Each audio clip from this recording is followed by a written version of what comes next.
حضرت انس رضی اللہ عنہ فرماتے ہیں کہ ایک آدمی رسول اللہ صلی اللہ علیہ وسلم کی خدمت اقدس میں حاضر ہوا اور عرض کیا کہ یا رسول اللہ، مجھ سے ایسا فعل سرزد ہو گیا ہے جس کی وجہ سے مجھ پر حد واجب ہے، اس لیے آپ صلی اللہ علیہ وسلم مجھ پر حد جاری فرمائیے۔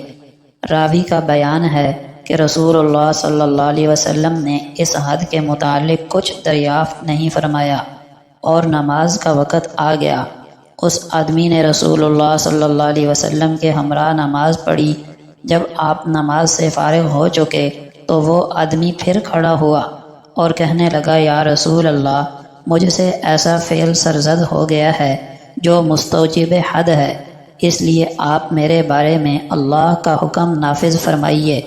آپ صلی اللہ علیہ وسلم نے فرمایا، کیا تم نے ہمارے ساتھ نماز نہیں پڑھی؟ اس نے کہا، جی ہاں پڑھی ہے۔ آپ نے فرمایا، اللہ نے تمہاری خطا یا فرمایا تمہاری حد بخش دی۔ فائدہ: یہاں یہ نہ سمجھ بیٹھیے گا کہ اس آدمی کا یہ کہنا کہ مجھ سے ایسا فعل سرزد ہو گیا ہے جس کی وجہ سے مجھ پر حد واجب ہے، اس سے یہ معلوم ہوتا ہے کہ اس نے کسی ایسے کبیرہ گناہ مثلا چوری وغیرہ کا ارتکاب کیا تھا جس پر حد واجب ہوتی ہے، اور رسول اللہ صلی اللہ علیہ وسلم نے نماز کی وجہ سے اس کی بخشش کی خوشخبری سنا دی۔ لہٰذا اس سے ثابت ہوا کہ نماز کی وجہ سے کبیرہ گناہ بھی بخش دیے جاتے ہیں، بلکہ اس کا مطلب یہ ہے کہ اس سے کوئی ایسا گناہ صغیرہ سرزد ہو گیا تھا جو حقیقت میں تو ایسا نہیں تھا جس پر حد جاری ہوتی، لیکن چونکہ وہ آدمی صحابیت جیسے بلند مرتبے پر فائز تھے جہاں معمولی سا گناہ بھی خوف خدا سے دل کو لرزاں کر دیتا ہے، اور ایک ہلکی سی معصیت بھی قلب و دماغ کے ہر گوشے کو جھنجھوڑ کر رکھ دیتی ہے، اس لیے انہوں نے خود ہی یہ گمان کر لیا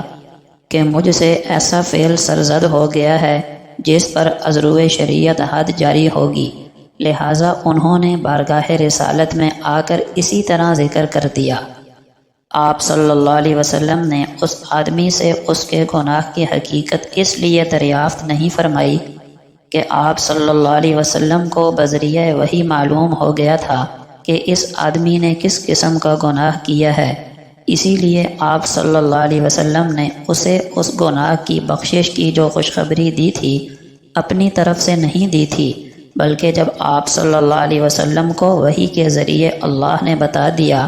کہ اس کا گناہ کوئی ایسا گناہ نہیں ہے جس پر حد جاری کی جائے، بلکہ ایسا گناہ ہے جو نماز کے ذریعے معاف ہو سکتا ہے،